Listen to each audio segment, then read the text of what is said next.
Good afternoon, and welcome back to Jeff and the Rabbi. Good show today, good show. One of my favorite topics, anti-Semitism, because I figure there's finally something I know a little bit about. Right. So I could contribute a little bit to this. But here's what I'm thinking. Knowing Rabbi Friedman, as I do, I'm figuring Rabbi Friedman is going to come up with some deep, dark Torah answer of where anti-Semitism came from and how it started, and it's going to really sound really good. I'm not that deep. I'm pretty shallow as a person here, and I don't know if you noticed that. I'm thinking anti-Semitism is a little bit simpler than that. Like for me, and I started with anti-Semitism, I'm thinking deep down when my friend Danny back in the first grade asked if my dad was going to come pick me up in the Jew canoe, I'm thinking he never read any Torah. I'm just guessing. He probably, I don't think he read Torah. And my other friend Tommy, I remember later on that year when we were in the lunch line, asked me if I was going to Jew the lunch lady down for my chocolate milk. And I'm thinking never a tractate of Talmud did he read. Just putting it out there, he probably did not. I mean, even, later on when the kids threw the little pennies at me when I'm walking down the hall, again, I don't think there was much Zohar read by that crowd. And, even when we made it up even higher into high school, and our fight song sounded eerily similar to Deutschland über alles. So I'm thinking no gematria involved in coming up with those things. That's just my guess. I'm thinking it's a little simpler than that. Here's my theory. I'm going to throw it out there. Do with it what you may. But here's my theory. You got Judaism. Great religion comes up. Then sects come out of Judaism. You got Christianity. All Christianity really was at the time was a sect of Judaism. Islam, pretty much the same thing. Then Christianity and Islam, they grow up to these great big religions. The problem with it is, though, they can't get rid of this origin story over here. They try to convert them. They try to kill them. They try to do everything. And the guys are still there. So their story really doesn't hold water. How could they be the next step, the next level up, if these guys are still here? They did all the nice ways of trying to convert them. You had the Crusades. That was kind of nice. The Inquisition, the pogroms, Holocaust, all these nice little nudging things to try to get the Jews to convert or die. Didn't work. So their story really doesn't hold water. It doesn't. You got the origins over here. This is the real religion. That should have gone away, and everybody should have moved up to the next step like them. That's my theory, and I'm sticking with it. And that's why little Tommy wanted to know what was going on with me Jewing down the lunch lady. That's where I'm coming from. I think you're absolutely right. No, wait a minute. Hold on. Yeah. Can you save this tape right here if you could? Here's his first time Rabbi Friedman's ever said I'm absolutely right. Yeah, you're right. You said it was shallow. Okay, good. Okay. You're absolutely right. At least you know me. I think that's that much I can say. That was pretty shallow. Yeah. Fair enough. Fair enough. Nice try, but didn't hit it. Here's the thing. The Christian Muslim thing. It's not just Christians and Muslims that hate Jews. The communists hate Jews. They weren't Christians or Muslims. They didn't believe in religion at all. You got tribes in Africa that hate Jews. Right. It's all over the place. In India, there's people that hate Jews. There's Good point. So it's not really confined just to the other two religions, the rival religions or the outgrowth religions or whatever. That would be nice, but it doesn't always work out that way. Matter of fact, if you look around the world, this is the thing about anti-Semitism. The reason why it's a fascinating topic is it doesn't fit into any mold. If you look around the world right now, what is everyone screaming about? Humanitarian crisis in Gaza. Right. Are there no other humanitarian crises going on in the world? Have you seen any marches anywhere in the world for the humanitarian crisis in Syria? Humanitarian crises everywhere. They got one going on in Iraq right now. They got like 40,000 people trapped on a mountaintop, and they're going to wipe them all out. So, why didn't anyone stand up for any of them? You don't see it. That's true. That's true. No one says a word about all these different. The one that everyone gets on the back of is how come Israel is doing this to the Jews, to the Muslims, Arabs in Gaza, right? So it's the same thing. Anti-Semitism defies all the rules. If it was somehow explainable, like the Jews had the money and the other people don't, but it's not really true. You get poor Jews, you get rich Jews, you get every Jews in this country, Jews in that country. People hated them in Poland, and people hate them in South America, and people hate them in the United States, everywhere. So it's really so beyond logic that we really, in order to look for an answer, we have to find something that is supra-logical. Or almost above nature and supernatural. Got to take a step out and above, something above and beyond this. This is the defies nature. So we look to answers that are beyond nature, or maybe look for a different nature. Right. And when you look to this, you look into, Jews look into their mystical thought, and we see a different idea going on here. There's a different idea. You going Kabbalistic on me here? Done, gone, Kabbalistic, you know? I'll tell you, that's the one thing, when all else fails, things just don't logically work out. So then we take the step back to this Kabbalistic view. There we go. What's the Kabbalistic view? That there's a different reality taking place within the reality that we see. There is a higher, perhaps, and greater reality that's going on that is manipulating events as we see them. So where does it all start out? If this is really, really big, and this is really, really essential, then you know where the answer should start out? In the Torah? You got it. And how about where in the Torah? Well, I would say right at the beginning. Right at the beginning. Yep. You got it. Yep. It's got to be the closer to the beginning, the more essential it is. Right. First few sentences in the Torah are the most essential in the entire Torah. So where does it say in the Torah? In the beginning, God created the heavens and the earth. And the earth was null and void, and darkness on the face of the deep. And the Spirit of God hovered above the deep, the water, and God said, let there be light. That's the opening of the Torah. Okay. Now, why didn't the Torah start about like this?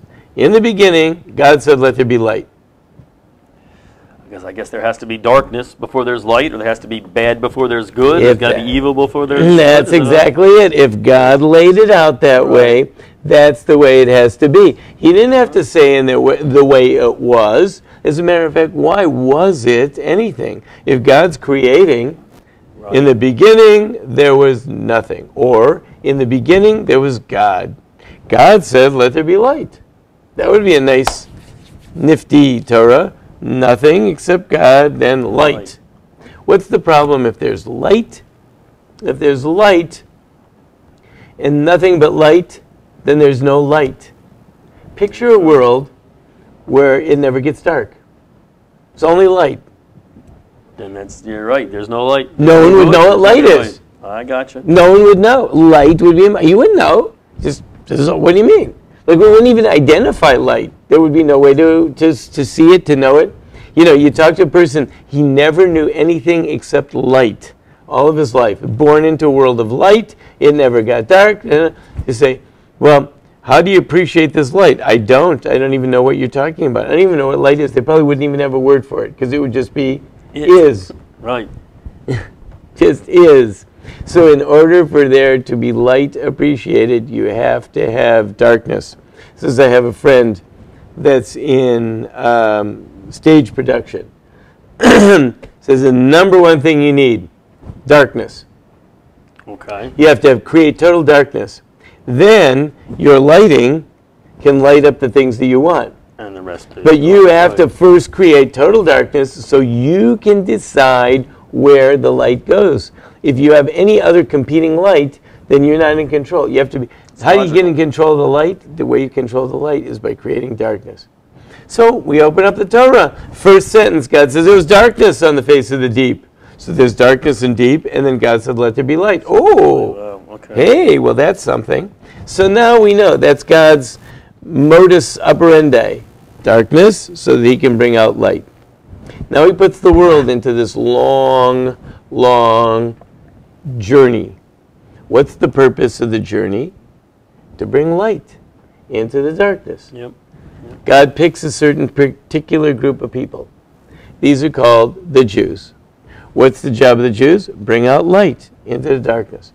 Wherever you find light being exposed, you have to have darkness. There must be. So when you find something that has light in it, there'll be some darkness around it. If you find something that has more light in it, more darkness. If you find something that has extreme light in it, the lightest light, then you'll find the greatest darkness that swirls around it. And darkness will just come out of everywhere. Darkness is not logical. As a matter of fact, in a certain way, you could appreciate the darkness. Just like my friend who does stage productions. He wants to create total darkness. Right, right. Well, I mean, the only question would be is, I think a lot of people would say, enough already. We got a lot of darkness, so what's the sense of being these guys bringing out the greatest light if we got the greatest darkness? The more darkness, then the greater will be the appreciation of the light. Because we don't appreciate light, real light, until we're plunged into absolute and total darkness. There's probably plenty of Jews out there who say, listen, I appreciate it. Enough. Yeah. I appreciate it already. Right. You know, it gets kind of tough. Right, and we don't know how it's all going to work out. What we do know is this big picture thing. And the big picture thing is that there's got to be a lot of darkness in the world. We've seen it, though. Look at modern history. Modern history. What preceded the state of Israel? Holocaust. Yep. Unprecedented event in world history. State of Israel. Unprecedented event in world history. There's no parallel to anything even remotely resembling the state of Israel. No. The truth is, there may have been some parallels to the Holocaust, but the Holocaust is way outdid anything that ever preceded it. Right. I mean, the Holocaust was like, the ultimate taking all of the different, pogroms and massacres and everything wrapped together. The Holocaust like way outdid it.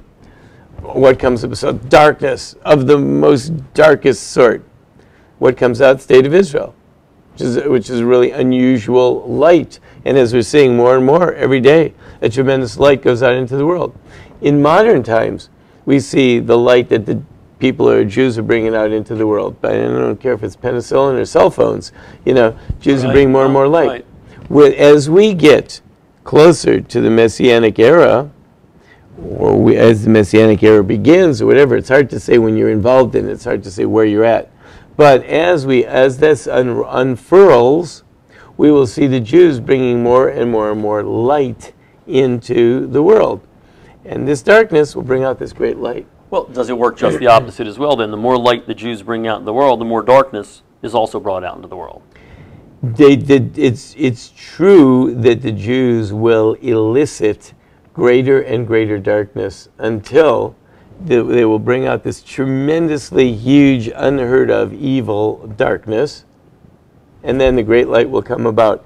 Now, maybe it is that really that great darkness has already happened. I hope it was. I hope maybe the Holocaust was that greatest of darkness, because I can't imagine that the world could have experienced a greater darkness. Everything that was supposedly good and positive about the world just turned to be total evil. So maybe it already happened, or maybe it's yet to come. But if we do see that there is more darkness, then that means that there is a great light yet to come. That's why I believe the state of Israel has elicited so much darkness, so much hatred unleashed against it. Now you would think, and the founders of the state thought, as Herzl did, that if we could just get normal and have a state like everyone else, and everything would be cool. And it turns out that this state, just the opposite, this state has elicited all this evil, because they were totally oblivious to this discussion that I'm having. Well, I got to admit, it is illogical if you want to look at it on the face of it, this discussion. I mean, the whole world, I mean, like I take the situation with Hamas and Israel. I mean, you can't get anything more clear-cut than that. You know what evil is, and you know what good is. I mean, a normal person easily can look at that. These guys are terrorists, they're killing women and children, that's what they want to do. These guys are just trying to live in peace. But the whole world, illogically, takes the other side of this thing. Oh, no, these are bad, these are good. So, I mean, I can see where you're going here. That kind of makes sense. And the world, by the way, struggles with that, because the way my formulation is not the way the world wants to hear it. No. They don't like to hear that talk. This whole say, oh man, this gets nuts and all. But the way I'm stacking it up, I ask you, if someone else can give me any plausible explanation to the nature of anti-Semitism. So well, again, it's because the Jews are doing all this. One of the biggest things that everyone is on, what the world hates, is the Holocaust. The world hates the Holocaust because it exposed the evil that's there in the world. Right. And everyone knows that no one did anything about it, and many, many, many people participated in it positively until some people stood up and did something against it. But people were participating in it. People would have let it go. And, you know, had the Japanese not bombed Pearl Harbor, we wonder if the United States ever would have even gotten involved. Probably not, no. I mean, you know, they would have just let it happen and, you know, let it go on. So the whole world, there's a certain guilt that the world has. The fact that Israel can be portrayed now as an oppressor is a tremendous relief to the world because it enables them to say, okay, you're right, but everyone is like that. That's just the way it is. See, if the Jews are not like that, then everyone else is wrong. But if everyone's like that, right, then that's just the way it is. Right? That's a good point. That's so it's point, really important to portray Israel as an oppressor because it lifts the burden from the entire world. So if Syrians, if Bashar al-Assad is slaughtering off people, okay, people slaughter off other people.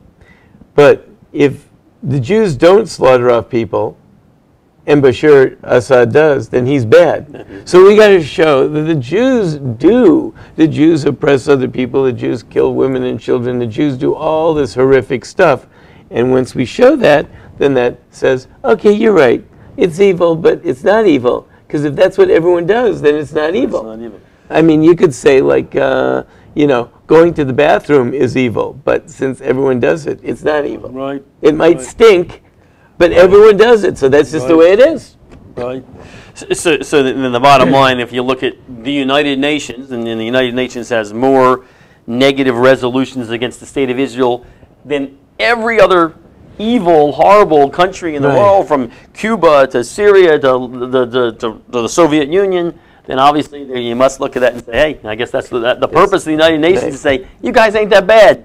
The Jews do it too. Right. There is just something about it, and what that's my contention is everyone recognizes evil, but if it's universal, so then it's not evil. It's just the way it is, right? No one's going to get mad at an animal for acting like an animal because that's just the way they are.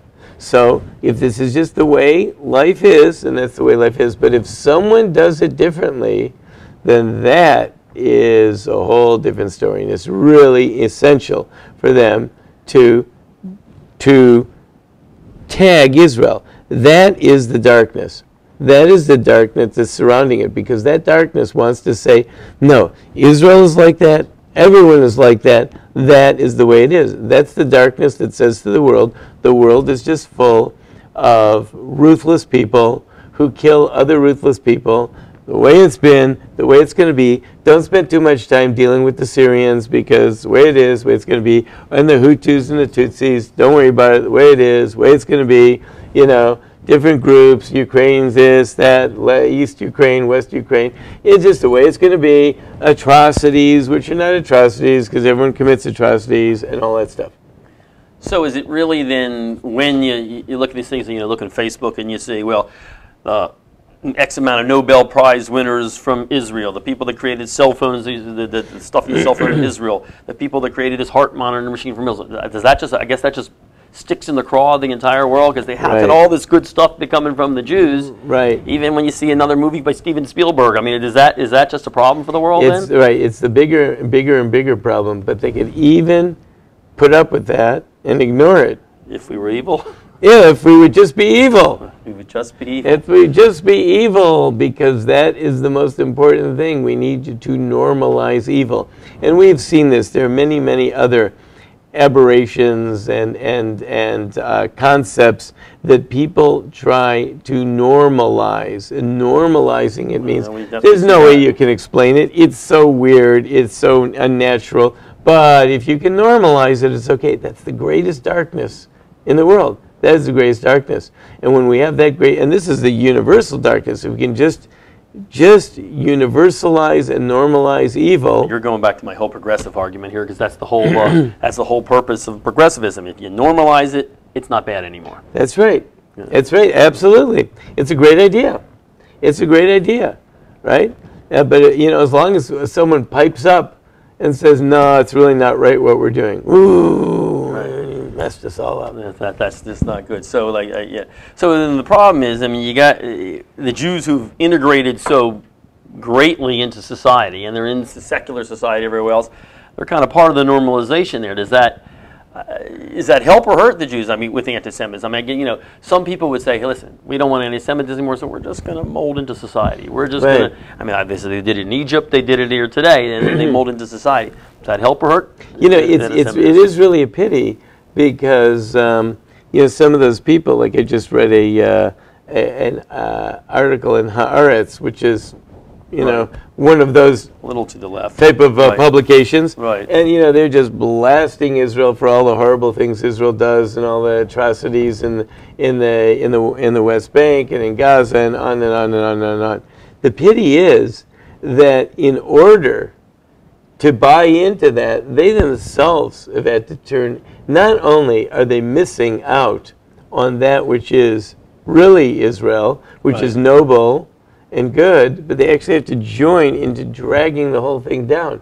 It's such a tragedy that these poor people, they lost everything. Not only did they lose their heritage, but they turn on their own heritage. That's really sad. That happens more often than not. I mean, I watched in the news is some of the protesters down at the White House against Israel were actually Jews protesting Israel. Which was kind of scary. Yeah, it's sad. So what do you say to the poor little kid that's coming up now, when little Danny tells him that his dad's driving the Jew canoe here? Right. You know what I say? I say that you, my dear boy, have to realize that there's a great light inside of you. It's your job to expose that light, and they are trying to create the darkness around that light. From the darkness that they're going to create, your light is going to shine even more. It's going to be a brilliant light, and everyone has to appreciate that. I think that's our great tragedy, is that the Jews don't realize that they have that light inside of them, and therefore they're not actualizing it, they're not using it, they're not becoming it. That's our tragedy. Well, it is a tragedy. I mean, when you take the opposite end, obviously, I guess you know me, I like to quote Torah to you, because that's what I like to do, to teach you a little bit here. But like Pinkish, back in the days, there was obviously a lot going on, and he ends it just by doing. Is that what you're suggesting here? Just go in and guys, we don't want to be in this society anymore. We want to end it. No. People, we have to teach our own Jewish children that they have something very, very great and something very, very special and unique to offer in the world that cannot be found anywhere else. That they've got a great light, and that great light is going to be exposed, and it's these black, dark things around them that are really enabling them to expose that light. But if a person grows up and he has that light and he doesn't expose it, that's a tragedy. So people have to appreciate more of who they are and what their potential contribution is, instead of lowballing themselves and shooting for, okay, I'll just be part of the crowd. No, highball yourself and shoot for the fact that you've got a great light inside of you that can do great things. So we shouldn't be shooting for normal and average, right? Absolutely not. We've got something different, and just because it's normal in society, maybe we're even better than Lake Wobegon, where all the children are above average in Lake Wobegon, no, we're even higher above that. Higher above that. Wow. Unique. No wonder people don't like us. People say things like that. That's right. I come from Minnesota. I can say things like that. I guess you can do that. Okay. Well, I think that's very interesting because, and again, okay, your answer was a little deeper than mine. I got to give you that, my shallow answer. But and it makes sense. I mean, listen, we're in a world now that it would be hard for a semi-intelligent person to say something's not right here with what's going on with the Jews. Right. Something doesn't make sense. There's no way, when you look at good and you look at bad, and how it can be such topsy-turvy here when people can't see the truth. So obviously they're not singing it for a reason. Mm-hmm. Yep. And, and we find that all over the place. If just saw some lady was carrying a sign yesterday at some protest, and she said, if it was really about humanitarianism, what about? And then she listed like all these other massacres and problems that are good. They're ongoing right now all over the place, and yet no one can really even get into it.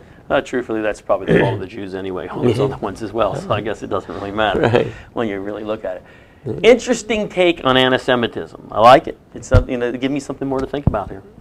All right. Well, we'll be back next week with another creative show. And Jeff and the Rabbi.